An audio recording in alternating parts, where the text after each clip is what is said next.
Mula kay Melvs Castle, mga kapatid, iyak, PCG umatras, hinarangan daw ng China. No? PCG hindi makapasok sa Sabina. Katapusan na to ng PCG, sabing ganun ni Melvs Castle. Yan, no?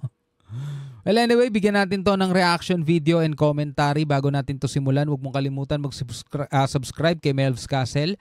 Nakalagay po ang link sa ibaba. At kung bago ka pa lamang dito, trip mo yung mga ganitong klaseng reaction video and commentary, huwag mo rin kalimutan mag-subscribe. Click mo na rin ang notification bell para ma-notify ka whenever na may mga bago tayong reaction video tulad nito. Alright, so huwag na natin patagalin pa. Panoorin na natin to, mga tol. Iyak ang Philippine Coast Guard sa balitang ito. Barkong pinadala ng PCG hindi nakapasok. Bigong makalusot ang BRP Melchora Aquino laban sa mga Chinese Coast Guard.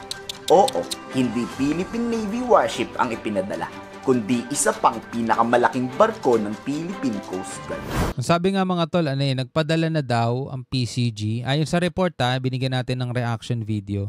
Pero naantala daw ang operation dahil daw sa sama ng panahon. Yun ang sabi, mga tol.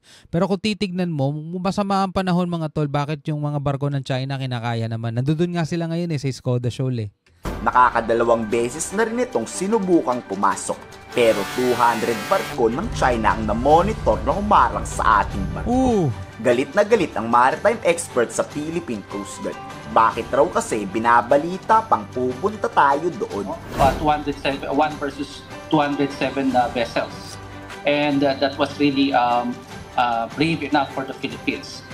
Dapat hindi ina-announce in the first place.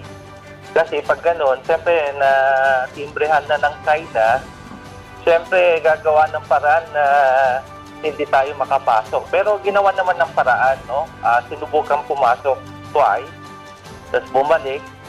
Pero siyempre hindi pa natatapos nun dahil biglang gi-give up. Alam niyo, mga tol, tulad nga nung sinasabi natin, kahit hindi natin i-announce yan, malalaman at malalaman ng China yan kasi may mga advanced radar sila. Diba? Kailan ba tayo nag-announce na magsasagawa tayo ng resupply? Diba? Nababalitaan na nga lang natin lagi, hinarang ang resupply. Nag-resupply ang AFP, hinarang. Wala namang announcement doon na magre-resupply . Pero nalalaman nila kahit madaling araw pa yan kasi 24 hours sila magbantay doon. Diba? Mas advance yung mga radar noon, mga tol. Kahit saan tayo dumaan dyan, kitang-kita nilang lahat yan. Napakarami pa nilang barko, napapalibutan nila yan. Philippines dyan. Because of course, no, medyo matindi pa rin yung ating statement coming from DFA that Sabina Shoal is still part of the exclusive economic zone of the Totoo Philippines. Naman. Hindi natin pwedeng bawiin yun. Diba? Umatras na nga yung barko natin, babawiin pa ba natin yun? Part ng Philippine Exclusive Economic Zone yan, Skoda Shoal. Kita sa litratong magkasama na ang BRP Melchora Aquino at US Coast Guard. Ready na ang US na escortan ang Philippine Coast Guard. Inanunsyo na rin kasi yan ni US spokesperson Miller, di ba? But again, mga tol, kahit nagustuhin ng US na mag-escort yan, hindi pwede mangyari yan hanggat hindi pumapayag ang ating gobyerno. At sinasabi nga ng Pilipinas, hindi pa tayo hihingi ng suporta o ng tulong sa ating mga kapanalig na bansa. Hindi pa daw napapanahon, mga tol. Kaya pa daw natin yan, kayang-kaya pa naman daw natin. Yun ang sabi. Pero tinanggihan pala yan ulit ng PCG. Pinababalik daw ang US Coast Guard, kaya pa naman daw ng PCG. Pero anong nangyari? Hinarang na naman tayo at sobrang nakakadismaya na to. Depensa ng maritime spokesperson, marami pa raw gagawing paraan ang Philippine Coast Guard. Kakayanin pa naman daw to mag-isa ng Pilipinas. Statement, yung escort support. Sa atin naman, again, papasalamatan na dun yung kanilang Pero hindi naman porke may problema tayo, dudulong kaagad tayo. Oo naman, totoo naman . Hindi naman porke may problema tayo . Kaya nga napilitan ng umalis yung BRP Teresa Magbanwa kasi nga hindi tayo dumulog. 'Di ba? Hindi tayo humingi ng suporta o ng tulong. Ibig sabihin, ginawa natin lahat na makakaya natin, mga tol. Ayun ang resulta. 'Di ba? Ang resulta, nagutom yung mga sakay ng BRP Teresa Magbanwa, napilitang umalis. Eto, matindi nun, mga tol. Umalis nang wala man lang kapalitan. Kayang-kaya pa natin, mga tol. So tutuusin, mga tol, kaya naman talaga natin . Nag-overthink lang masyado tayo. Nakakapag tayo gumanti ng water cannon, gera, 'di ba? Binabangga tayo eh. 'Di ba? Binubutas yung mga barko natin. Nung nakaraan, sabi ng AFP, hindi na daw sila papayag na maulit pa yung nangyari noong July 17 na kung saan tinutukan tayo ng mga palakol, patalim ng China Coast Guard. Mga tol, binutas yung mga inflatable boat natin. Makikipagsabayan na daw sila. Pag tinutukan tayo ng patalim, tututukan din ng ganun. Pag tinutukan ng palakol, palakol din ay tututok natin, mga tol. Pero pag binangga tayo, babanggain ba natin? Hindi eh. Hindi ganun na nangyayari, mga tol eh. Well, we have a dignity as a nation, no? Kaya pa naman natin. Siguro when push comes to shove, when worst comes to worst, and Worst comes to worst. Yun na nga eh. Biruin mo yung mga PCG, umiinom tubig galing sa aircon. Umiinom tubig ulan. 'Di ba? 63 na crew ang kumakain lugaw dahil pinagsasaluhan na lang nila 1 kilong bigas. Nagkakasakit, nagkakasuka, gastroenteritis na yung mga sakay dahil sa kakulangan sa pagkain. Ano nagagawa natin? Kayang-kaya pa ba? Di na nga kinaya dahil sobrang gutom eh. Kaya nga umalis eh. Kung kayang-kaya natin, hindi aalis yung barko. Kasi kayang-kaya nga natin. Ito mga tululitin ko hindi natin binabatikos. Sinasabi lang natin yung realidad na napapansin natin. Kasi pag sinabi mong kayang-kaya natin, kaya natin.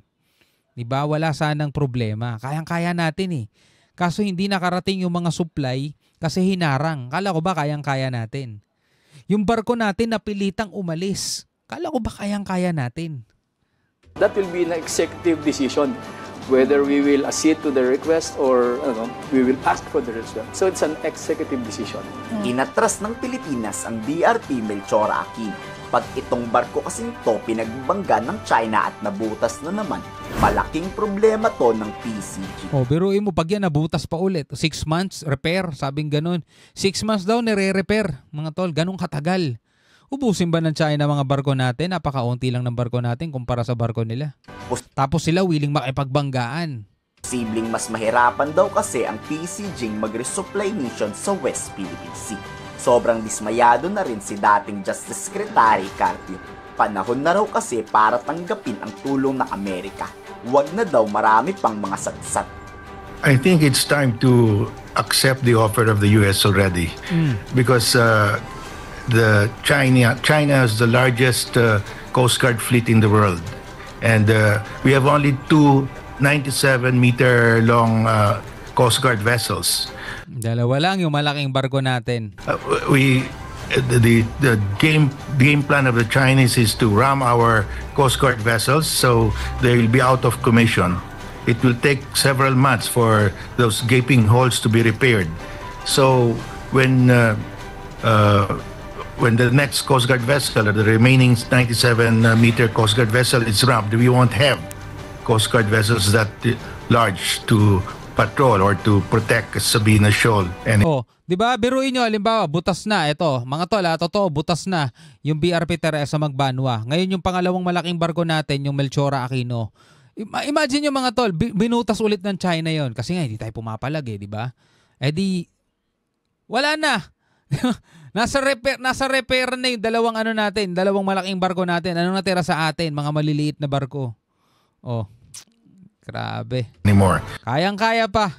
So we have to change our tactics already because the plan of China is really to damage our Coast Guard vessels so that we will run out of Coast Guard vessels. Itatry ulit ng BRP Melchora Aquino pumasok sa Sabina Shoal.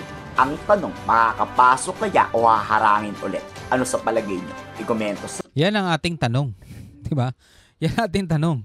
Tanong natin yan, umpisa pa lang mga tol, nung inalis nila yung barko nang walang karelyebo. Well, di naman natin sila masisisi. Gutom na Diba? Bakit nagutom? Hindi kasi tayo makapag-supply. Kaya naman ng airdrop pero hindi agad-agad ginawa ng airdrop kasi masama daw panahon. Diba? Masama panahon mga tol. Hindi naman buong buwan masama panahon di sana sinamantala nila yung mga panahong maaraw. Sinamantala sana nila yung mga panahong hindi ganong kasamaan ng panahon. Wala Pero mo yung BRP Teresa Magbanwa nakabalik nga sa Palawan ng mapayapa Di ba? Masama ba panahon nun? Anyway, bahala sila mga tol. Tayo naman yung nakaabang sa balita. At kung bago ka pa lamang dito, huwag mo kalimutan mag-subscribe at pwede ka magbigay ng iyong commentary. Hanggang sa muli, ako nga pala si Shobaldi. Peace out.